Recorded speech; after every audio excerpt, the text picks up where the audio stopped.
Here now, here we are with Steve Struggle in the Imperial Center and myself, Dr.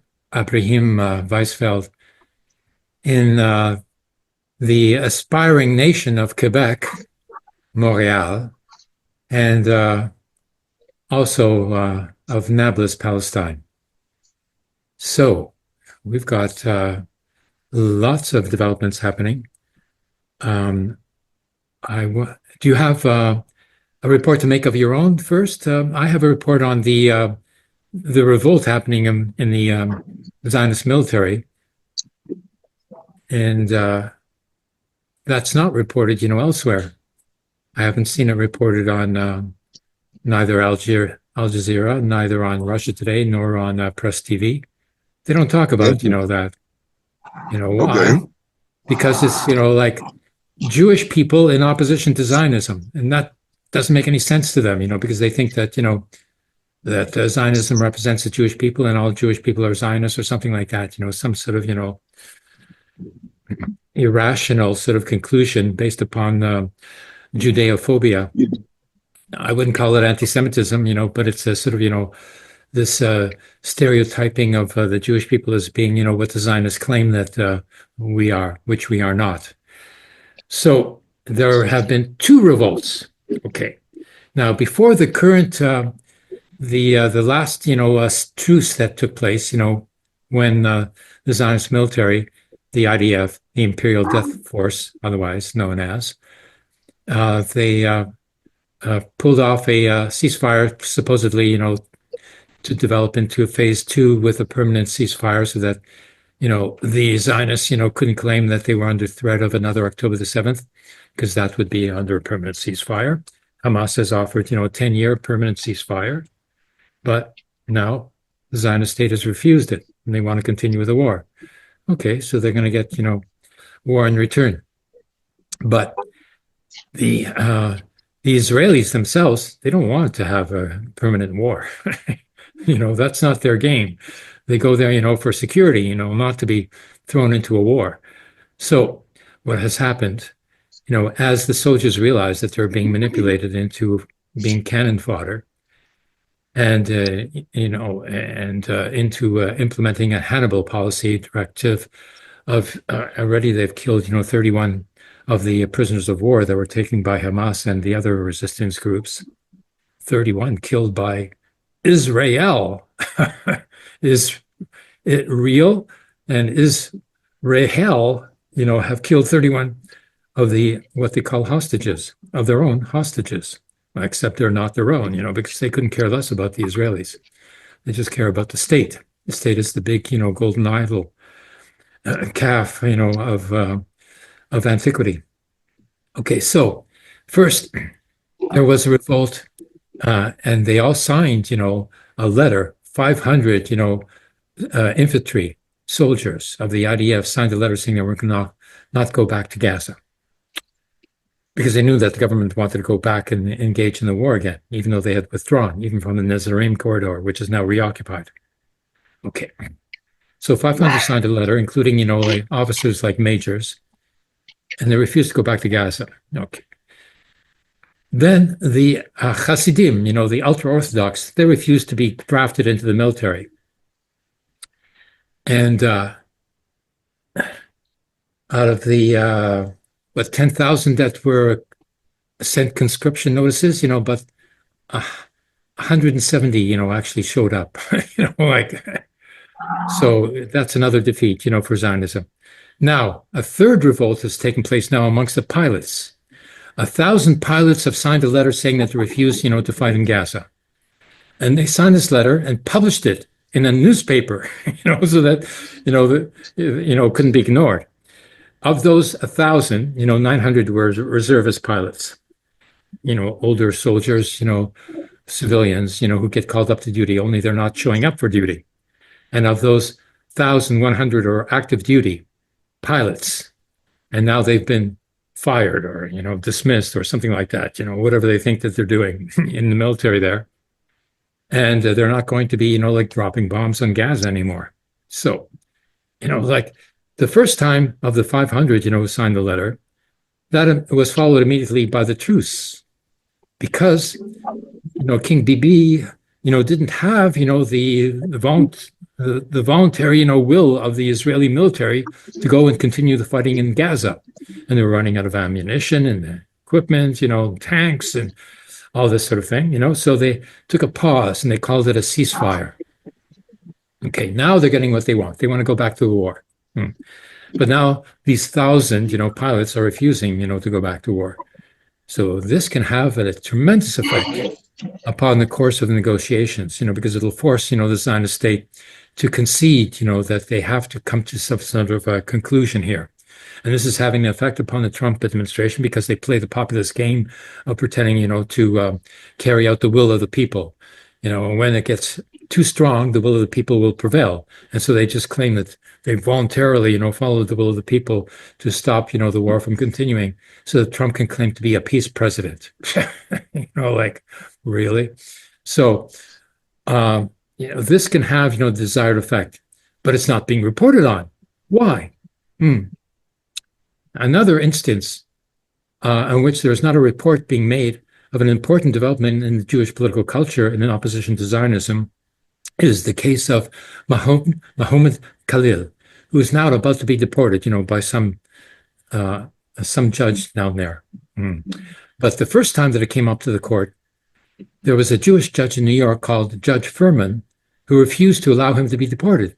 A Jewish judge, okay, Orthodox Jewish judge, actually, who doesn't, sit on Fridays, because of the Shabbos preparations. Okay, so this is a real Jewish judge. Wow, he is Orthodox. Wow.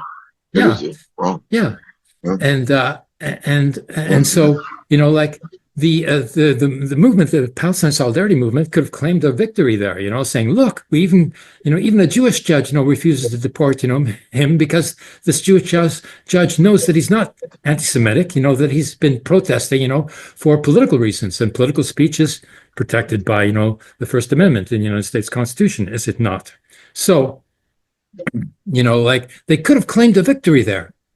And they could have shown that it is possible to have an alliance with the progressive Jewish, public.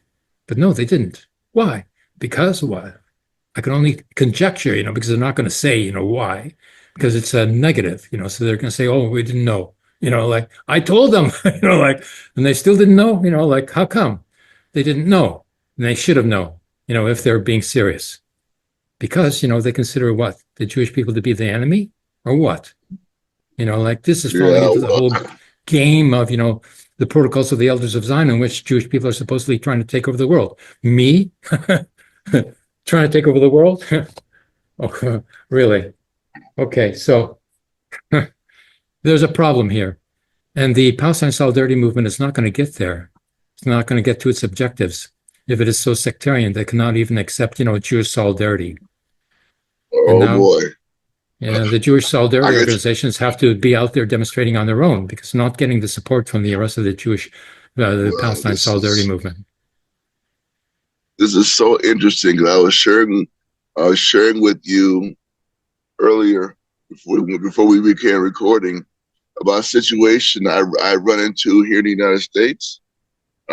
Just for a sense of security, I won't say where it was in the United States, but it was a report I received yesterday by an activist supporting Palestinian liberation. This person is not Palestinian, but that's okay. He was sharing with me that a non-Palestinian woman went to a local Jewish community center to struggle for support for Palestine liberation. And supposedly, this non-Palestinian woman was successful and wanted to let the people from the Palestine Support Committee in their local city know that there were people from the Jewish Community Center that wanted to come out to support Palestine liberation at the weekly picket lines that are being held in many parts of the United States in local cities and towns. Supposedly, the Palestinian activists got upset. We don't need them here. They are our enemies, blah, blah, blah, blah, blah. The same thing you just said. And then we just said, well, maybe the Jewish Community Center activists, the pro-Palestinian people from the Jewish Community Center need to have their own demonstrations because they need to come. They need to be seen. They need to, but they were being seen in student activism across the country, and the news media blacked that out. They never showed the fact that many of those students who were being beaten up and kicked out of school or sanctioned by the administration were Jewish. Here we have another situation where Jewish people want to come out and support the Palestinians, support the Palestinian liberation against the attacks in Gaza, against the attacks in the West Bank, against the attacks in Lebanon, against the occupation of Syria, and some small-minded activists in the Palestinian community, in the Palestinian activist community, are saying they are welcome. So the same thing you were talking about is occurring here. And you're right, that is not a strategy. That's not a strategy for liberation. No, it's not. No, yeah. No, it isn't. We have to get all the allies we can. We need allies. Israel doesn't fight by itself. It fights with its ally, the United States, Europe. Okay, they fight with their allies. Germany. Okay, so we have to have the same strategy. We need allies for our movement for Palestine liberation to be successful. We have to build. We cannot be a sectarian small group to be successful. Anyway, I just want to share that with everybody. Very good. Very good. Yes. And, the Palestine Solidarity Movement should be in solidarity in a united front with the Jewish opposition to Zionism. But when I got arrested at the Jewish Community Center, I didn't receive any solidarity,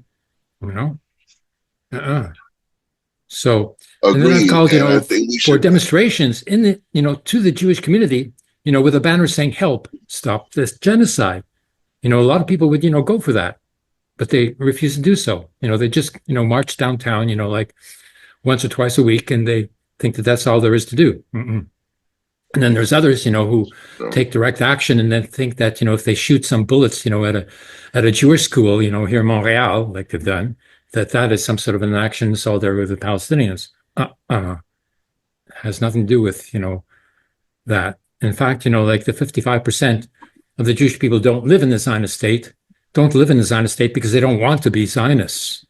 Okay, now they're sympathetic, to the Israeli Jewish public. Okay, fine, like that's natural enough, but not with the state.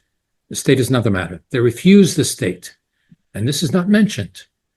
This is not conceived of. It is not understood because Jewish Bundism, has been censored by both the Zionists, who never taught, the Hebrew schools, students, about the Jewish Bund, which was the frontline anti-fascist Jewish organization in Russia and Europe, Eastern Europe, while the Zionists, were playing footsie with the Nazis, getting deals done to save their own party members, because that's all they were concerned about, were the Zionist parties.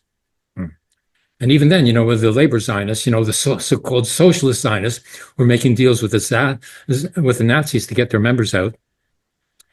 Meanwhile, the right-wing revisionist Zionists were out in training camps, in fascist Italy. Which is worse? Like you can't tell. So I don't know. Yeah. Which is worse? That's a very good question. Which is worse? Is a good question. Yeah. So I have a video of the pilots' revolt here to show. Let me do a share here, and let's go for it here.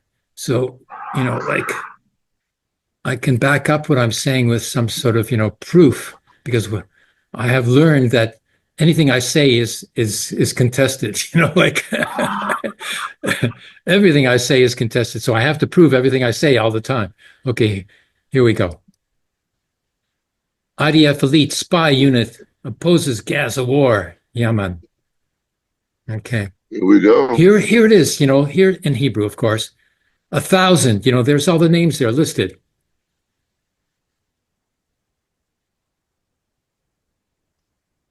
Okay, here's the protest, happening every Saturday, I think it is. And this is from the elite unit 8200. They're the spy unit. Yeah, the intelligence officers. they know that the hostages, can be released immediately if the Netanyahu government, would agree to it, because Hamas has already agreed to release the hostages, in exchange for a permanent ceasefire. What more can you ask for? But no, they don't want that. They don't want an end to the war. They don't want the hostages to be released. I have a question for you about this. What is preventing, I'm sure you don't know, but what is preventing a secret alliance, a secret deal between these intelligence officers and Hamas and some part of Israeli society to just get them released and to go around the government? Is that even possible? I think it is. If there was an opposition that could call off for like a strike, a military strike, a general strike, refusing to fight in exchange for the release of the prisoners of war. Yes. Yes, something.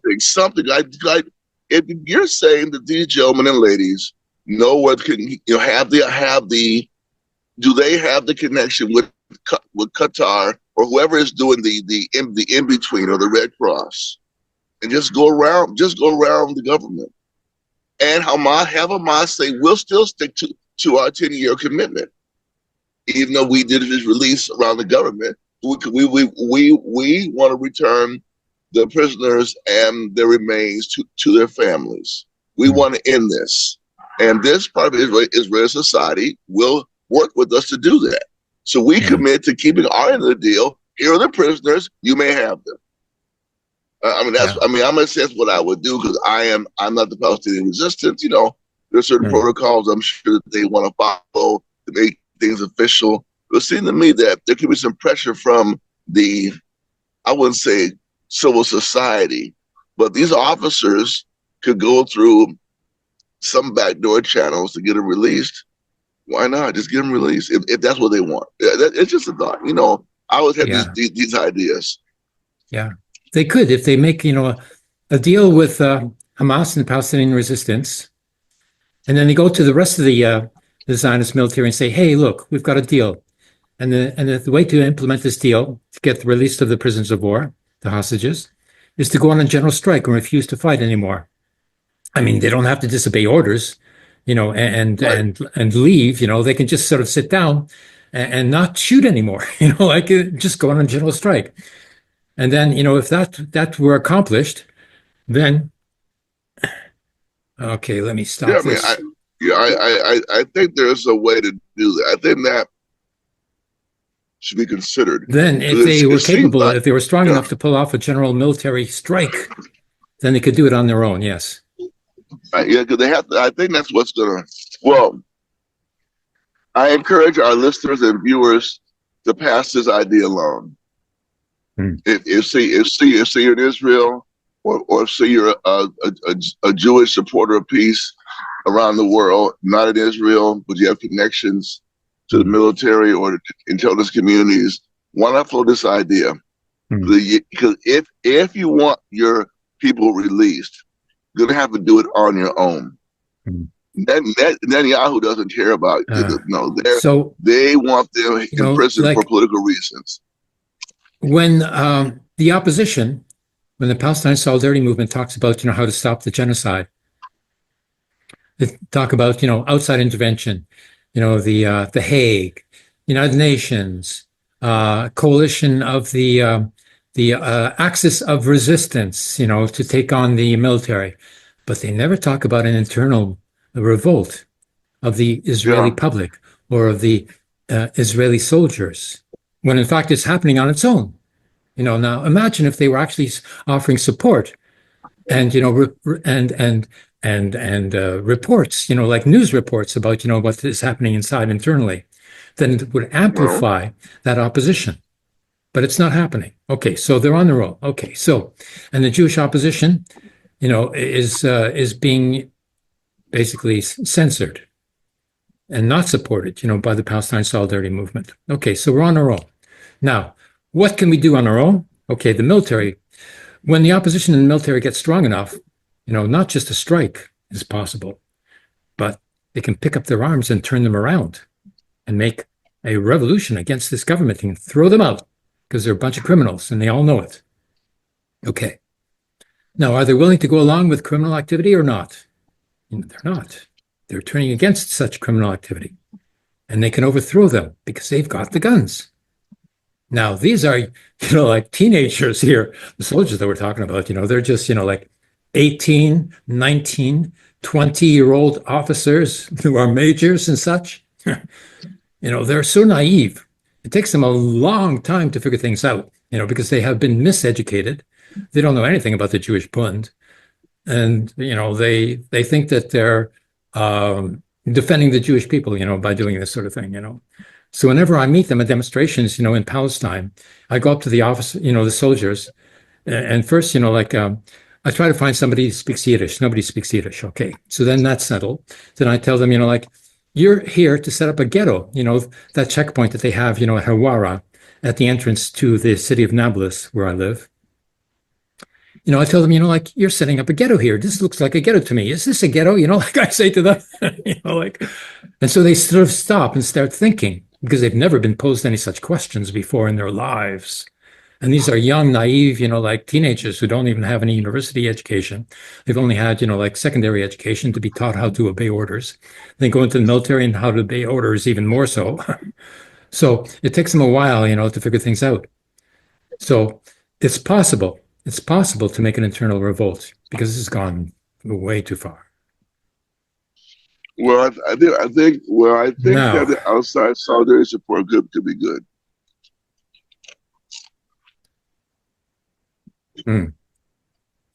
Yes, I do think that what I shared with you earlier about the brouhaha that the non-Jewish female in the United States who went to the Jewish Community Center to get some support, and the response she got from her local Palestinian activists. I think that your response to that should help to widen our perspectives in the international solidarity movement. And again, on the college campuses, this wasn't an issue. It seems to me, it wasn't an issue, but it seems to have been raised as an issue outside the college campuses by people who are, Palestinian activists who are from Palestine, from West Bank, from Gaza, from a country, and I think that the supporting the opposition in Israel is fundamental in the defeat of the regime of Netanyahu and the liberation of the prisoners, and to create the conditions for the two-state solution and the liberation of the Palestinian people. So I think supporting the opposition inside Israel is important, and we should always let it be known that there are, just as there are people here in the United States who did not vote for Donald Trump, who did not support his program of tariffs and invading Canada and annexing Greenland and hostility to Mexico. There are people they're U.S. citizens who don't support that. So we don't want to be, and since we want that to be acknowledged, that's why the demonstrations recently in the United States, to me, were so important. Irrespective of serious differences that I and others had with the conveners of the demonstration, their tactics, their strategies, their goals, the fact that we can show the world that there are millions of people in the United States who did not support Trump, and what Trump is doing was important. So they are the internal opposition in the United States. So hopefully there are people in the world who say, wow, look at this. Donald Trump didn't have all the support of the Americans. So you couldn't pay those people to show up. You couldn't pay them enough money just to show up. No. So I think it's important that the opposition, with whatever its weaknesses, with whatever its its contradictions in Israel is supported. We give it support. And I do think that a broad-minded pro-Palestinian movement internationally would do that or should do that. Because that will give that movement credibility for seeking allies for the cause it supports by allying with those who also ally with its support. Opposition to bombing Gaza is one good step toward opposition to Palestinian oppression. I think that that's all I gotta say on it. Yes, you're leading me to think that that the root problem of the Palestine solidarity campaigns around the world is that the Jewish opposition is not given sort of credibility or considered to be a strategic, factor in the opposition to Zionism because of the conception of what Palestine is to be or is. When the slogan in the streets, goes, Palestine will be free from the river to the sea.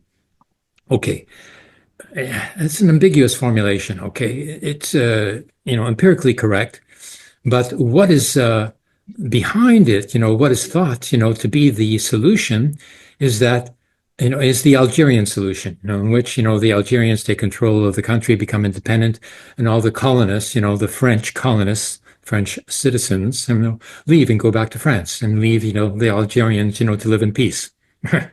Well, that's not possible in the case of Palestine. Why? Because there is no France here. There is nowhere else, for those Jewish citizens to go to.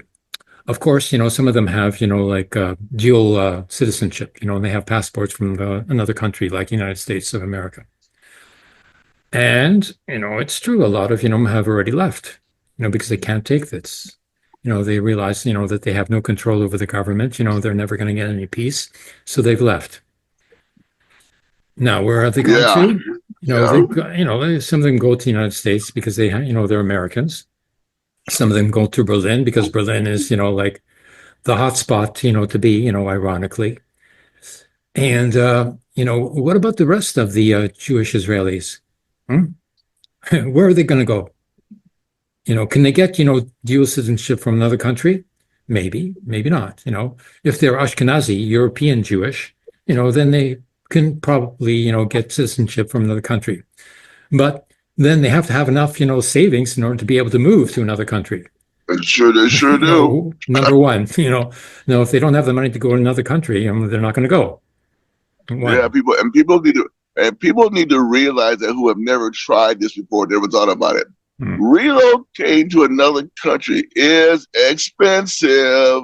Yeah. I'm not trying to diss anybody, but the average working person anywhere in the world can't do it. Not because they're not smart, not because they're poor, but it's expensive. You got to have legal stuff, documents here, apostolized, and got this approval and this approval. You got to have a lawyer involved somewhere along the line.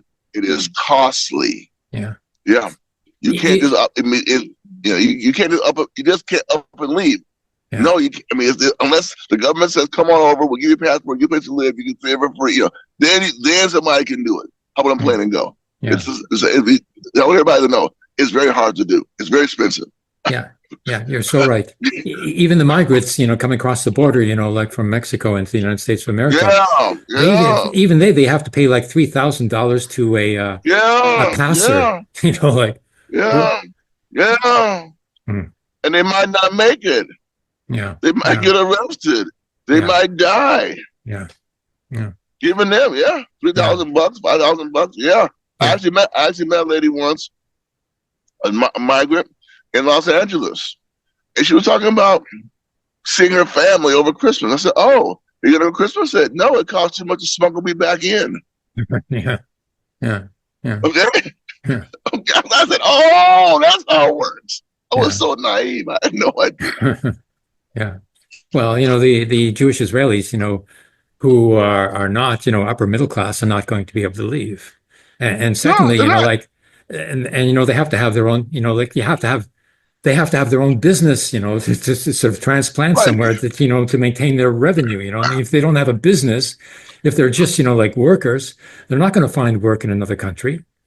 All the rest of right, the Western world is going into a depression now. Like they're not going to find work. Like even Americans are not going to find work now. Even Americans who have work are not going to have work soon. So, like it's not possible, for so many of the Jewish Israelis to be able to transplant themselves and leave the Palestinians in peace. They're caught. They're trapped there. Okay. Now, right. that's the Ashkenazi Jewish Zionists, Israelis. And maybe they're not even Zionists, they're just, like just ordinary people, who have been educated, to think in a certain way, who are thinking things out for themselves, but they're not, Zionists by choice. Okay, now those are the Ashkenazim, European Jewish Israelis. Now, what about, the Mizrahim, the Jewish Arabic population that no longer knows how to speak in Arabic, because they weren't taught Arabic in school, who are the poorest of the poor, who are treated as a lower caste of the working class, like a black nation is treated in the United States of America. They are the second apartheid caste that are discriminated against, and yet they are the most Zionist, because they want to prove their loyalty and they want to prove, how Jewish they are. Because the Ashkenazim, have, very, prejudicial view of what Jewishness is, and they don't think, of the Jewish Arabs as being Jewish because they're Arabs. They've been so indoctrinated to be anti-Arab. So not just Islamophobic, but anti-Arab. And so they're against the Arabs who are also Jewish. And so the Jewish, Arabs have to prove that they're Jewish, by proving how Zionist they are, because that's the criteria for being considered Jewish, within the Zionist state. So they're caught. They're not going to be able to go to any European countries because European countries, what European Western country is going to want, 7 million Jewish, Israelis, who are dissatisfied, with their regime, who have become dissidents. It's not going to happen. Like no way, no how. So are they going to go back to the Arab countries that they came from? Algeria, Tunisia, Morocco. No. Some are going back to Nope. Morocco, yes. But otherwise, no, they're not going back. No. Because, what their condition was there previously under the Ottoman Dalit system, in which they were called Dahimi, second class status, citizenship status. Well, they were supposed to be protected by the state, but they weren't. So they went for the protection of the Zionist regime, and they went to Palestine in response, to the lack of support, from the Arab states, that they were living under. And so, when, the Palestine Solidarity Movement, says, oh, like the Jews were always treated very well. Yes, they were treated very well compared to the European Christian Nazis, but it wasn't good enough because they left and they went to become Zionists. Why? Because they didn't have, appropriate degree of protection, from the Arab states. Are they going to go back there? No. So there's millions of Jewish Israelis who are going to stay there, and they cannot leave. They cannot leave, but they cannot live under, the conditions, being proposed, by the Palestine Solidarity Movement, from the river to the sea, Palestine will be free. Okay, what about the Jewish Israelis? What is their program for the Jewish Israelis? They have no program. If you don't have a program, you're not going to get anywhere. You're not going to make any progress, in terms of getting popular support, which is the fundamental, driving force, in terms of liberating the Palestinians. Now, what are the alternatives? Like an axis of resistance, common front, like military assault upon the Zionist state. Good luck. Okay. They're too weak even, to get, the Zionist state military out of Syria and out of Lebanon. And they're going to take on the whole state? I doubt it. Okay. What else? A jihad. Okay. A jihad, is being proclaimed, against Zionism. Fine, but, in and of itself, it's just going to result, a big massacre, just like, the Great March of Return was massacred, in 2024, I believe, or 22, in which 354, Palestinians were shot dead, and others, were, had their limbs, destroyed by the constant fire of the Golani Brigade, which was wiped out in October the 7th, of course. 383, soldiers were taken care of, at that time. So, this is much more complicated than it's made out to be by the Palestine Solidarity Campaign. Yeah. I mean, I don't mean to be,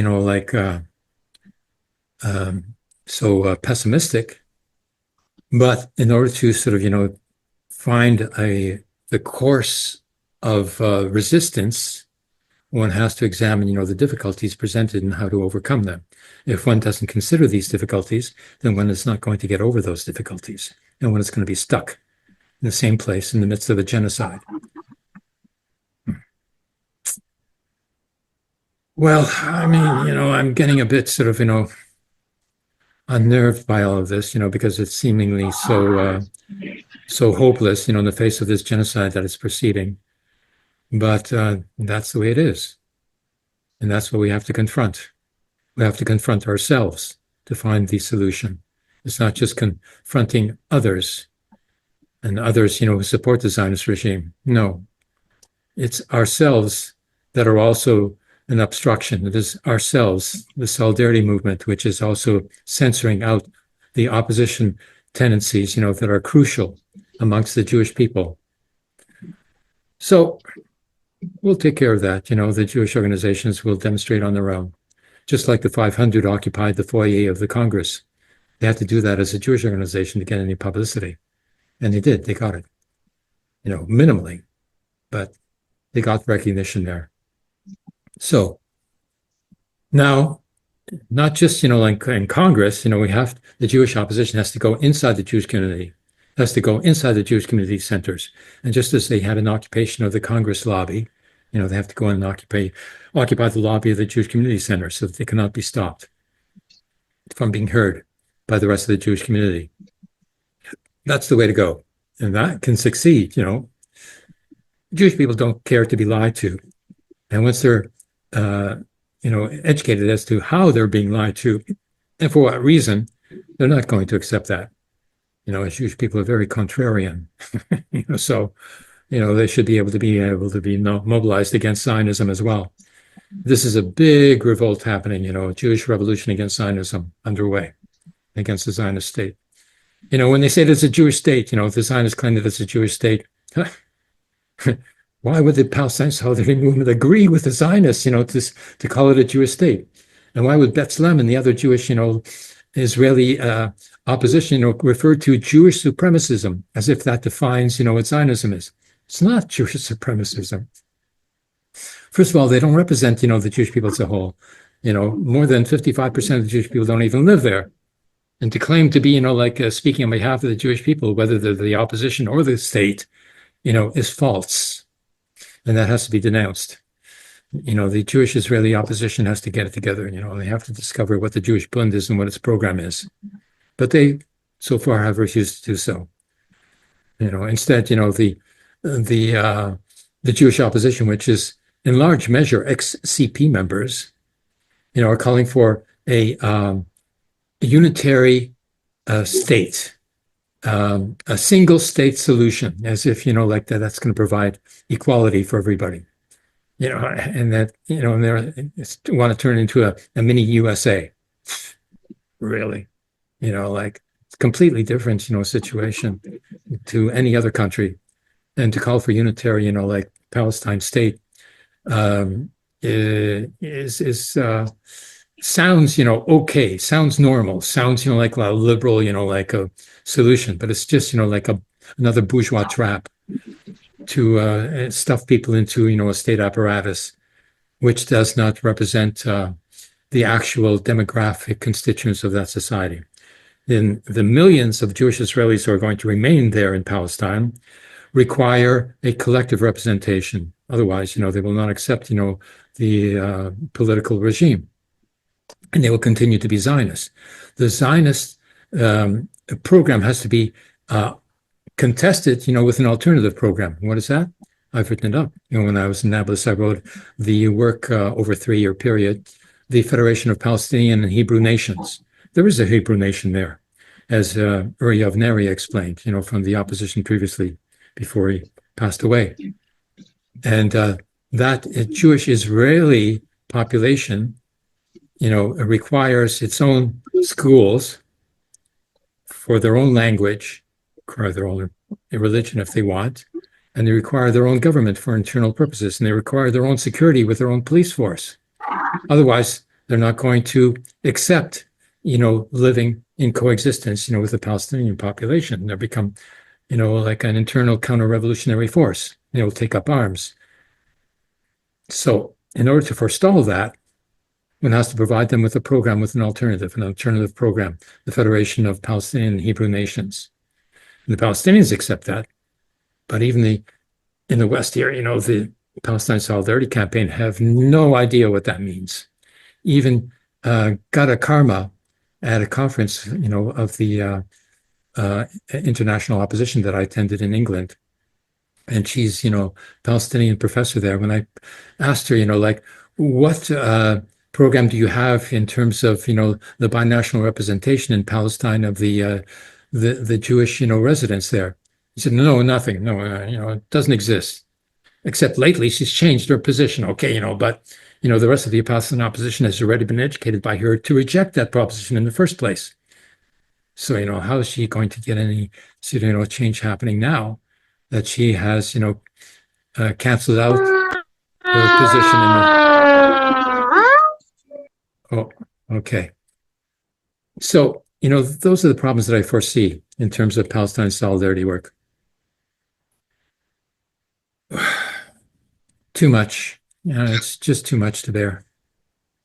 Well, I think that one of the benefits of our show is that we're involved in the struggle. We're not just reporting. Now, some people are involved in the struggle and they have another perspective. Yeah. I can show more of the Jewish opposition here on my Facebook page. I have two other videos that are very important that I want to share with you now. Here they are.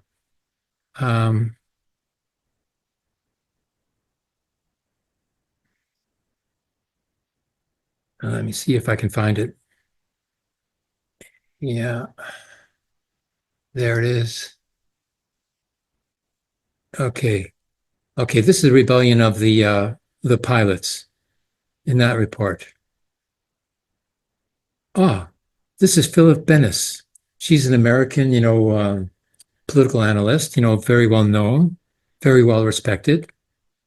And she's Jewish, but I've only heard her identify herself as being Jewish once, last month. And that was it, She should be much more powerful speaker, spokesperson, for the Palestinian solidarity movement if she identified herself as Jewish, but she seems to think that, can only get a hearing amongst Americans if you call yourself American and nothing else. You're not supposed to be anything else but an American. Okay, that's a problem there. Okay.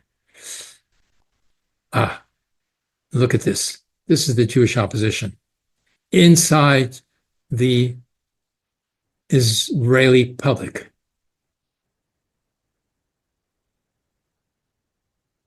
In Israel. This is opposition in Israel.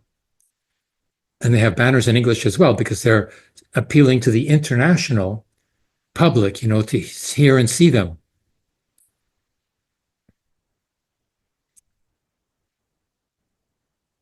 And this is how they're treated. But are they getting the support to withstand this repression? I don't see it. Like Al Jazeera doesn't report on this. Certainly not Russia Today and Press TV. No, they don't bother. This is not important to them. Look at this. Like not allowing, a peaceful protest to proceed, of Israelis. Because they're not Zionists. You can only be, free if you're a Zionist, basically is what they're saying, under the Zionist regime. This is what a Zionist regime does against Jewish people. And so now we are breaking the censorship of the Jewish opposition that is conducted by both the Zionists and the anti-Zionist movement. We're not covering this. Resist genocide. Okay. One example. Next.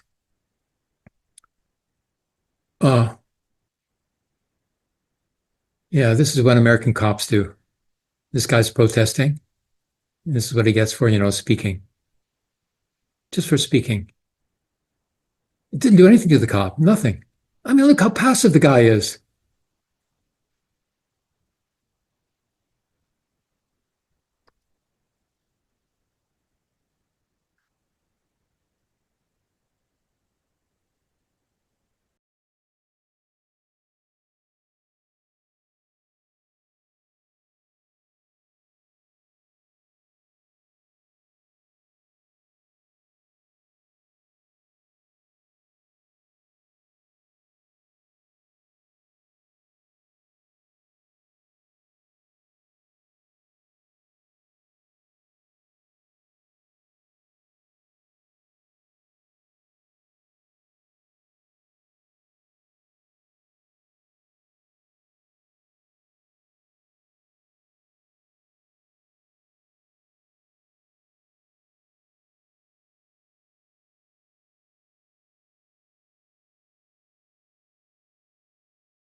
Get your comments on what they're saying.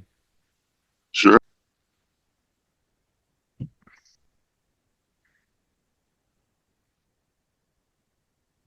Now here we are. Oh yeah, this is a Okay. video of what American cops are doing. They were doing something pretty brutal and pretty stupid. They're Yeah, here's a black man who's not doing anything. He's like holding his hands up in the air, and he's still being I'm sure. choked. You see his no, arm around his throat there? Oh, and now he's putting pressure on his throat. That's what they do in here, man. That's what they do in here. Incredible. Okay. That's one reason that that's one reason some of us avoid demonstrations, unless they're going to be like tens of thousands of people. Sometimes I don't go because if the cops want to get you and beat you up and do you in, nobody's going to stop them.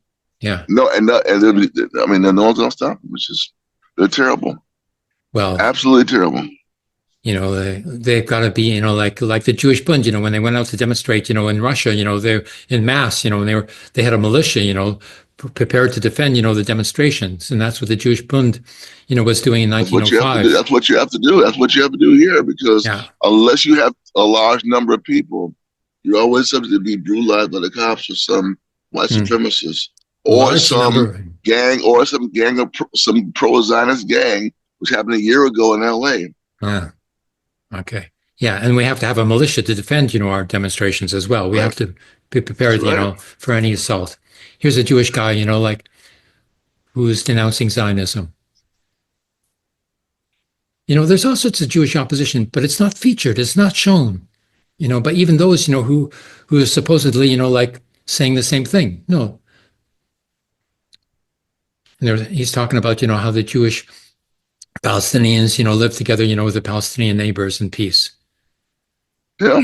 And the Jewish people living in Jerusalem, in Meir Sharim, in the neighborhood, they're Palestinians. They were there before, like Israel was there. And they use the Palestine flag. They don't use the Zionist flag. Oh, nice. This is interesting, like how to sort of defeat, like a cop with a, watch this. Grab the thing. Okay, cop is down.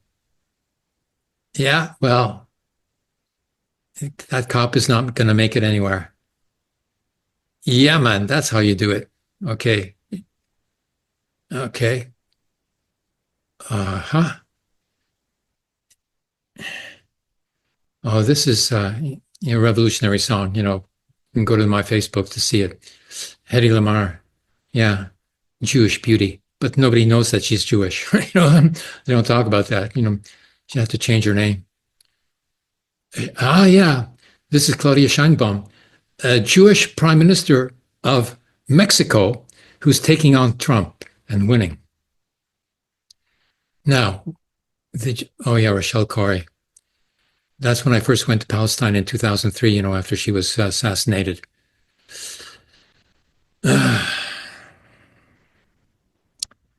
Yes, there's opposition. Yes.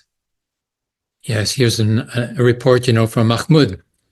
Yeah, he's the only one, who's featuring the Jewish-Israeli opposition. Mahmoud Odi, he's an analyst, on YouTube, who's excellent, because he collects information from both Hebrew, Arabic, and English sources. And he's good on Syria too. He doesn't take a position. He just, goes into the facts. Okay. Yeah. Bernie Sanders, is leading in opposition, to Zionism now in the American Senate. Is he getting support? Is he getting coverage? No. Okay. Yeah. No. I think, to be fair about that comment, though, if Bernie Sanders is one of the main ones that got that demonstration going about 2 or 3 weeks ago, he and Ocasio-Cortez. Yeah. And that was one of the criticisms that people who didn't mobilize but still showed up to the demonstration made. And I said, well, Bernie got the people out there. Well, I don't know what to say, because I told somebody a couple weeks ago, if say you and I tried the demonstration, I doubt we'd have 100 people show up. Yeah. Unfortunately. Yeah. Because we don't, feed people cliches. And, people, are like fish. They jump, for a cliche and bite into it, even though the hook there, is sure leading them to another direction, Yep. Yeah, that's the way it is. Here's here's a report about our last, Here and Now. But this is Engels. He was good. In Marxism, there wasn't an appreciation of national identity. Engels took Marxism further, but it's ignored, by so many Marxists. What did Engels have to say? It's historically impossible for great people to discuss internal problems of any kind seriously as long as it lacks national independence. International movement of the proletariat is possible only among independent nations. And by nations, he means people. It doesn't mean states, bourgeois states.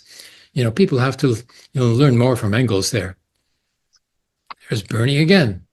The March on Washington, which was not as big as the marches, during the Vietnam, period, but big enough. No. But wait a minute. I think I'm gonna counter you on that. Yeah. I don't know of any marches during the Vietnam War that were every state had a demonstration. I don't think so. This may have been the biggest march in U.S. history. I think, as far as national, every state. Yes, every state was having demonstrations. No, that's a big difference. Yeah. It doesn't have to be centralized. There was 1,000 demonstrations throughout, the U.S. But it wasn't against the Zionist state and the genocide, per se. There were demonstrations against, the Trump sabotage of the American economy, basically, in favor of the transnational corporations, which he wants to bring back to the USA. Not for creating jobs, because they're just going to use robots anyway. Yep. Okay, so here's another, example of Jewish opposition. This guy here, is, like from the religious, Chabad movement, which is generally, the leadership, is pro-Zionist, but the membership is not pro-Zionist necessarily. Even their old, the previous leader, Schneerson, Rabbi Schneerson, he never went, to the Zionist state, although he did meet, with Netanyahu when he came, but Netanyahu was coming to him. He was not going to Netanyahu. That's different. Okay. Right. So there's one example of more of Jewish opposition. Yes. She's not Jewish, but she is journalist. More Jewish opposition. Zionism was a mistake. Israeli historian, just comes to the conclusion Zionism was a mistake. Tom Segev, does he get the publicity? No. No. Here's Jews Against Genocide, which is started by my friend, a Jewish woman who lives in Nablus, actually. Does she get the publicity? No. No. Okay. But Abraham, that's our job to give her the publicity. Yeah. It's our job to have her on the show, to give her a forum, to get reports from her regularly. If we include these people as part of the coverage that this show gives, then they'll get the publicity. Yeah. Okay, there's more Jewish opposition down here, but I guess we don't have the time, to go into it. There's so much, it's more than I thought, it's just overwhelming. So we're coming up, to our deadline, so let's end it here, and say that okay, this video must be shared in order to show that there are avenues of resistance that are not thought of and not being utilized by the Palestine Solidarity movement. And so, this video should be shared, to explain, how we can expand, the opposition to Zionism and not remain in a little corner, of self-congratulations. No, that's not the way to go. We have to sort of break out of the isolation, break out of the censorship, and break out the Jewish opposition from the censorship, and which is undergoing, from all sides. And that's the conclusion that I come to. I agree. I agree totally. Okay, very good. For this week, we are concluding the Here and Now sessions with Steve Struggle and myself, Dr. Abrahiem. Thanking you for your attention, and please provide your support, so that we can break out of our box that we've been put into. Okay.